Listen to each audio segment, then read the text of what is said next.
ආයිබෝවන් සුබ දවසක් කියලා පිළිගන්නවා මගේ YouTube channel එකට. මම අද පෙන්වන්න යන්නේ මගේ කුකුළු කූඩුව. මේ කුකුළු කූඩුව මම ලෑලි වලින් තමයි හදලා තියෙන්නේ. ලෑලි දැල් පාවිච්චි කරලා දැල් ගහලා තියෙනවා තුන් පැත්තකට දැල් ආවරණය කරලා තියෙනවා. දැල් තුන් පැත්තකට ආවරණය කරපු නිසා සතුන්ට හොඳට වාතාශ්‍රය ලැබෙනවා මේකේ.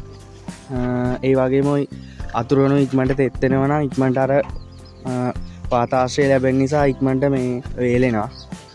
ඒ වගේම මේ මම පෙන්නන්නම් ඕගොල්ලන්ට සතුන්ට බිත්තර දාන්න යන්න බිත්තර පෙට්ටි ගහලා තියෙනවා. බිත්තර පෙට්ටි මේ අපිට බිත්තර සතුන්ගේ එළියෙන් ගන්න පුළුවන් විදියට තමයි මේ කූඩුව හදලා තියෙන්නේ. එළිය මේ විදියට මේ බිත්තර පෙට්ටිය ගහලා තියෙන්නේ. මේ විදියට මම පෙන්නන්නම් ඕගොල්ලන්ට මේ බිත්තර පෙට්ටියේ වහලා තමයි මේව දොර විදියට තියෙන්නේ.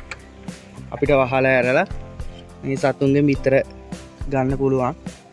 මේ දැනුත් මේ දෙන්නෙක් ගිහින් ඉන්නවා බිත්තර දාන්න. ඒ වගේ මම පෙන්නනවා ඔයගලන්ට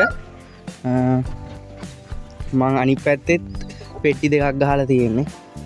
ඒ පෙට්ටි දෙක සතුන්ට බිත්තර රකින්න සතුන්ට බිත්තර තියන්න තමයි මේ පෙට්ටි දෙක ගහලා තියෙන්නේ. මේකේ දොර මේ විදියට වහන්න පුළුවන්. ඒ වගේම මේ තව සතෙක් ඉන්නවා මම බිත්තර තියලා රකින්න බිත්තර තියපු කිකිලියේ.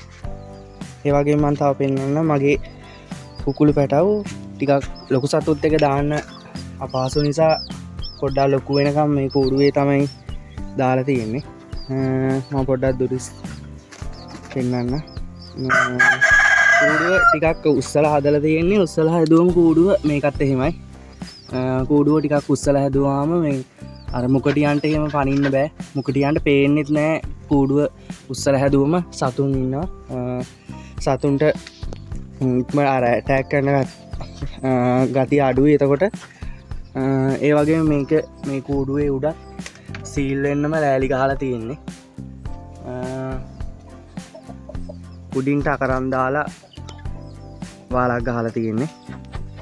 ආරක්ෂාව හොඳයි. එතකොට දැන් සත්තු නැහැ. සත්තු කන්න ගිහිල්ලා එළියට දාපු නිසා ටික දෙනෙක් ඉන්නවා කූඩුවේ ඉන්නවා එළියෙත් ඉන්නවා. එහෙනම් මේ තමයි මගේ කුළු කූඩුව. හැමෝගෙම අදහස් කමෙන්ට් කරන්න අමතක කරන්න එපා. channel එක subscribe කරලා තියාගන්න. ඉස්සරහට කුකුළු පාලනය කරන කට්ටියට වැදගත් වීඩියෝ ගේන්න බලාපොරොත්තු වෙමින් ඉන්නවා. එහෙනම් අදට ගිහින් එන්න.